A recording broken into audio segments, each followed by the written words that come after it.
20, and the name of our dissertation is Gandhi in the Afro-American Community from 1919 to 1955, a study of the immediate influence of the Gandhian movement in the black communities of America before the coming of Martin Luther King.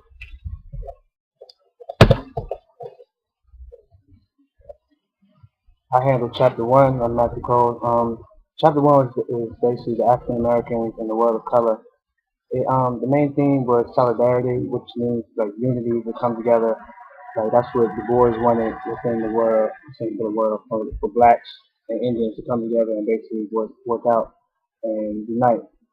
Um, the Indians they reached out basically. They kind of came to America. There were a couple people that um, that were following Gandhi and came to America and basically told their story, their whole diagram about what they were living through with the impact of the British trying to take control of their country and everything.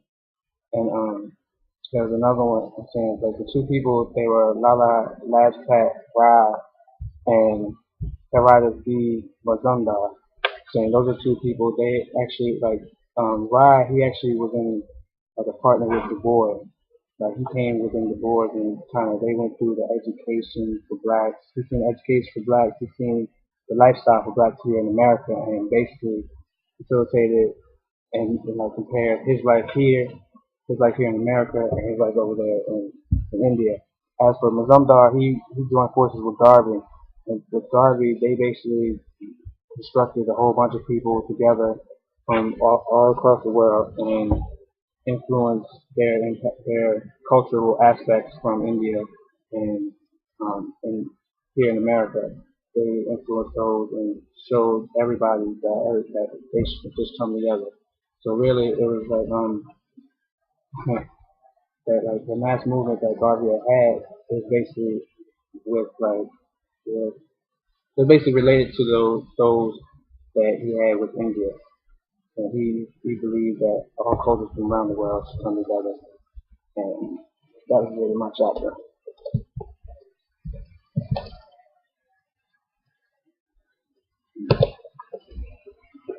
My chapter is chapter 2, entitled Watch the Indian System. Indian visitors and African American leaders opened the world of Indian struggle marks extensively to Black Americans. India was fighting the ongoing struggle for freedom against British colonial rule. Most of the fight was led by Gandhi. Discussions concerning the meaning, the message, and the methodology of nonviolence of Gandhi's role in Black America. Certain influential sections certain influential sections of Black press played a crucial role in this, including the pioneering work of the Crisis. The Crisis is the official magazine of the NAACP, founded in 1910 by W.E.B. Du Bois. The Crisis is still active and it celebrated its centennial last November. Upon his return to India after spending 20 years in South Africa, Gandhi introduced the concept of satyagraha. Satyagraha is composed of two words, satya meaning the truth, and agraha meaning the pursuit of, which goes on to be known as the nonviolence movement. The concept of satyagraha influenced people such as Nelson Mandela during the struggle in South Africa and Dr. Martin Luther King during the civil rights movement. At Gandhi's initiative, 600 people signed the pledge of Satyagraha starting on March 30th, and it spread across the country by April 6th. And on April 30th, the British massacred hundreds of non-violent, non-armed demonstrators. This is a turning point for Gandhi, where he lost all faith in British rule.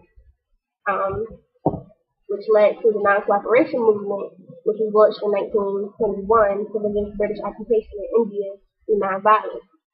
African Americans' interest in Gandhi and his way of nonviolence grew, and in 1921, African American press began to pay serious attention to Gandhi.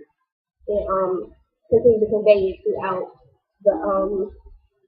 throughout the decades to come. So we did, in fact, watch the Indian.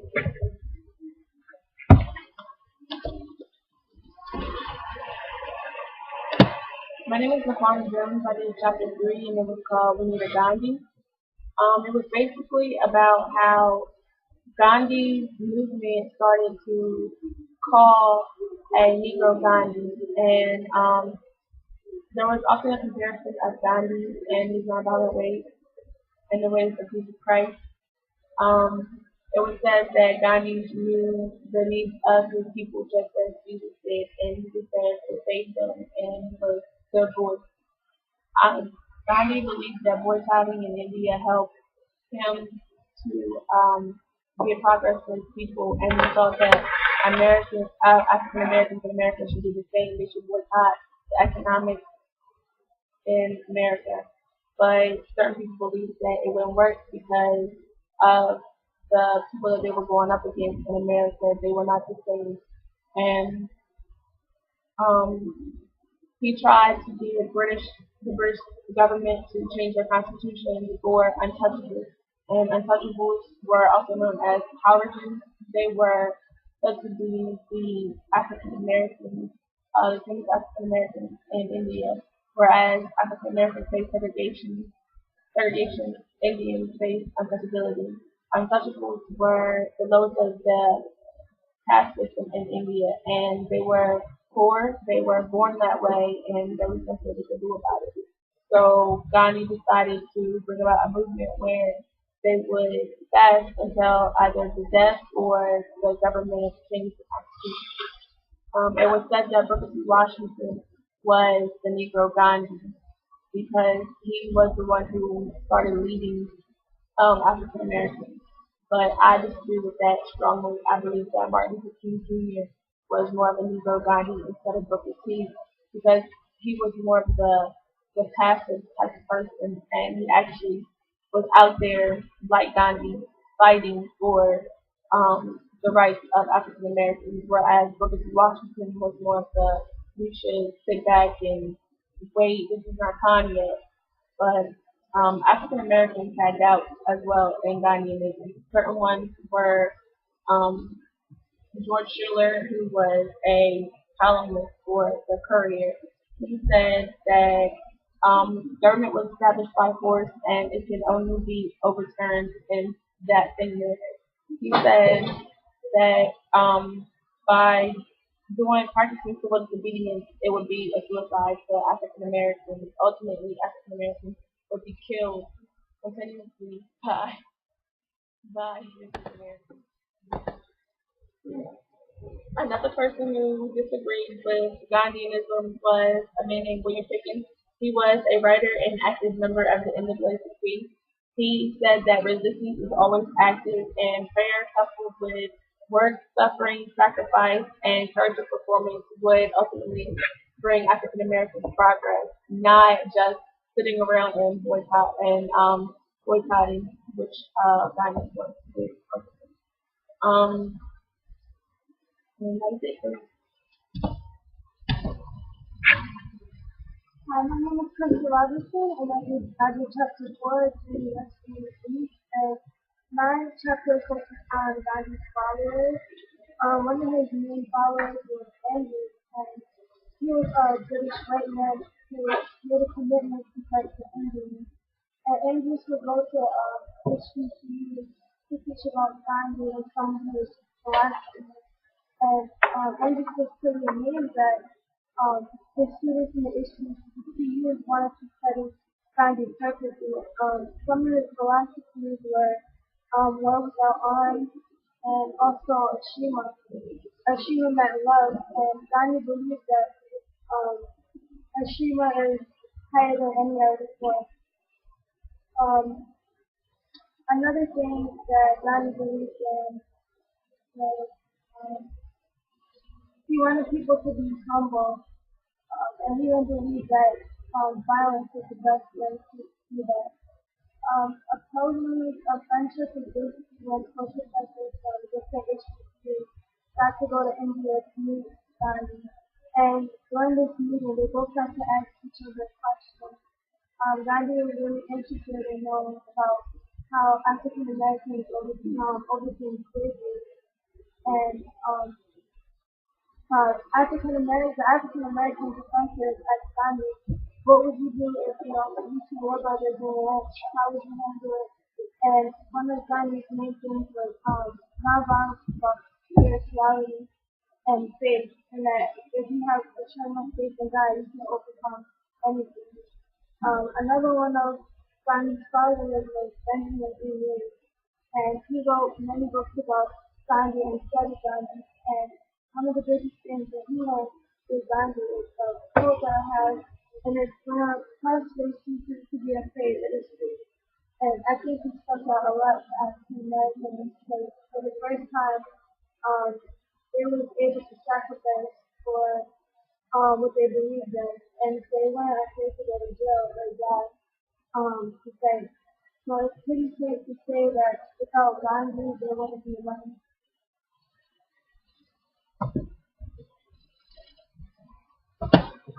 I'm John Miller, and I did chapter 5, which is entitled Exploring Gandhian Techniques. And my chapter is basically structured around Philip Randolph, who I will get into, but first I'm going to give you a little background on how things were at the time. It was right after the Great Depression, so the economy wasn't doing too well.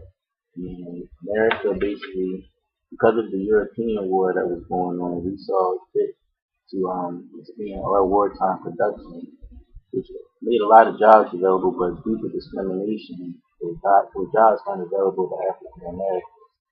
So basically, we were forced to go into the armed services to take care of ourselves, which was messed up because they actually needed us, but they treated us very poorly. Um, some examples of that are like the housing facilities in which we live, not up to par with the white people. Also, we experienced physical abuse, which is nothing that we haven't endured before. Now on Philip Randolph, who was actually he was one of the first prominent leaders who was saw in a good light from the general public. What I mean by this is that he wasn't like many other leaders who had ulterior motives or were looking for ways to profit or for helping African Americans. He was legit and he was honest. To give insight on the way Black America felt about him, the incident news can be quoted as saying, "For many years, the Negro has been groping for a leadership that can be trusted. It seems now that the leadership has been ushered in." Philip Randolph had many techniques in his strive to spread the idea of unity among African Americans. One of his techniques were to go from state to state and city to city, organizing big meetings, large meetings, where he passed on his idea of unity. He actually went to over 28 cities and held meetings. Another tactic of his was he tried to reach literary publications such as newspapers and such to spread the word of unity because he recognized that it was necessary for us to move on a large scale and unified that way we could be heard, which hasn't happened in the past. Also, Philip Randolph used scare tactics, which is in correlation to what Gandhi did with the nonviolent movement he had in India, because it was basically a tactic in which he just made threats that didn't actually take action, but the action he could have took was very, very much feared by white America. For example, the March on Washington movement. Initially, this was a joke that Philip Randolph had said to a friend of his over lunch one day. He said to him, maybe 10,000 Negroes should just take a march down Washington and shake things up. Though it was just a joke, it stuck with him, and he actually decided to follow through with the idea. So through those meetings that I spoke on earlier in the 28 cities, he spread the word. Also, he reached out to many newspapers and passed the word that way. More than likely, the March on Washington would have turned into a riot, and he knew that, so he proposed the idea to President Roosevelt, who feared that, of course, and he used that to gain many advantages or advancements that the African American people have been longing for so many years. That's about it. I want to do